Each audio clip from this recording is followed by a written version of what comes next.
Sabe aquele pressentimento forte, aquela voz interior que, do nada, parece guiar uma decisão importante? Pois é, hoje a gente vai mergulhar fundo nesse tema, a intuição espiritual. E vamos juntos descobrir que isso não é um dom místico, sabe, para poucos escolhidos, mas sim a voz natural da nossa alma, algo que está, na verdade, acessível para todos nós. Então fica a pergunta: e se essa tal voz não for um mistério, mas um canal direto, uma capacidade que todos nós já temos? Essa é a questão que vai guiar toda a nossa conversa de hoje. Vamos juntos investigar os fundamentos dessa conexão que é tão profunda. Bem, por onde a gente começa? Esse aqui é o nosso roteiro. Primeiro, vamos entender o que é de fato a intuição.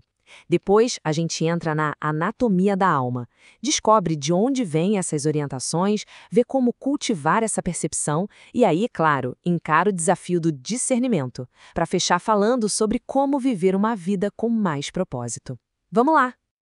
Ok, vamos começar quebrando um mito. A filosofia espírita, ela nos convida a olhar por uma outra lente. E se a intuição não for mágica nem sobrenatural, mas sim uma capacidade totalmente natural da nossa alma de perceber o que os olhos físicos não conseguem ver? Pensa assim, ó. Allan Kardec explica que a nossa alma pode, por alguns instantes, se emancipar, se soltar um pouquinho do corpo. É como se ela desse uma espiadinha por cima do muro dos nossos sentidos físicos. É exatamente aí que surgem os pressentimentos. A intuição, então, é isso, uma comunicação direta da alma que não precisa de intermediários.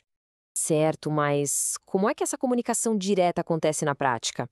Para entender isso, a gente precisa olhar para a nossa própria engenharia espiritual.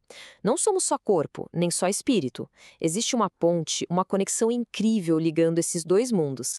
E é aqui que entra a peça-chave de tudo, o perispírito. Ele é como se fosse o tradutor, sabe? A ponte de energia que conecta a nossa essência imortal ao nosso corpo físico.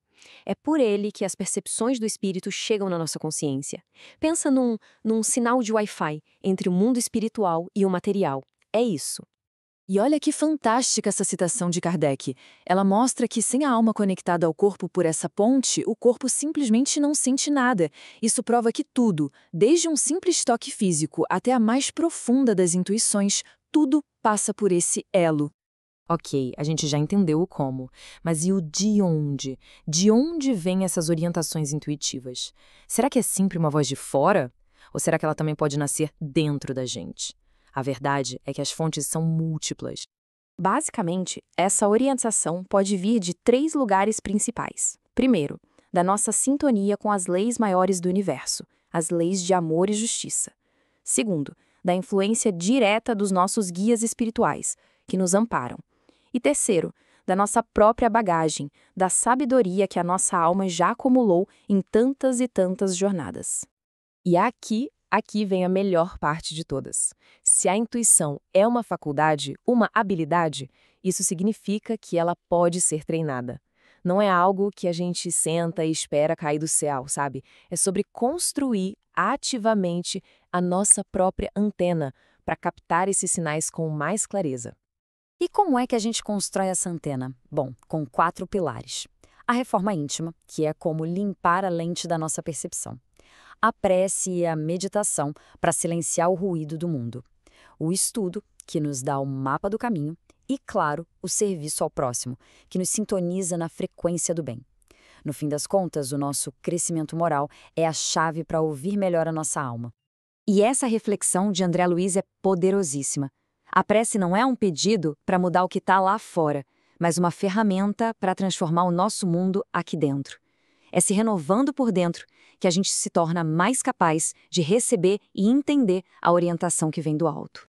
Mas agora a gente chega num ponto que é talvez o mais delicado de todos. Como é que a gente sabe se aquela voz, aquele sentimento é uma intuição de verdade ou se é só o eco dos nossos medos, dos nossos desejos, da nossa vaidade?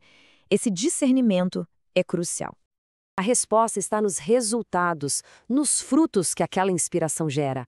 A intuição verdadeira, ela sempre inspira para o bem, para o dever. Ela traz paz, clareza. Já a voz do ego, essa gera ansiedade, confusão e tem sempre o foco no interesse pessoal. É como dizem, pelos frutos se conhece a árvore.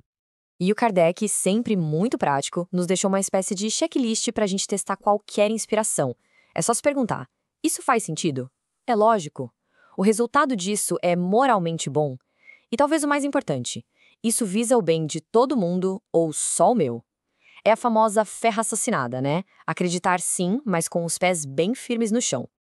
Então, o ponto central de tudo isso é que a intuição não é um fim em si mesma. O objetivo final não é só saber as coisas, é usar esse saber para fazer e para ser melhor, transformando essa clareza que vem de dentro em ações que nos elevam e que ajudam o mundo ao nosso redor. No fim das contas, é sobre isso. Viver de forma intuitiva é simplesmente alinhar a nossa vontade pessoal com um propósito maior. É pegar o que a gente sente e transformar em serviço, em compaixão, em amor. É viver uma vida que de fato tem significado. E para fechar, fica essa reflexão. No meio de tanto ruído, tanto barulho no mundo, o nosso maior desafio talvez seja ouvir a nossa própria alma. Que a gente consiga cultivar esse silêncio interior para caminhar pela vida com mais clareza, mais paz e, acima de tudo, com mais propósito. Muito obrigada pela companhia nessa jornada.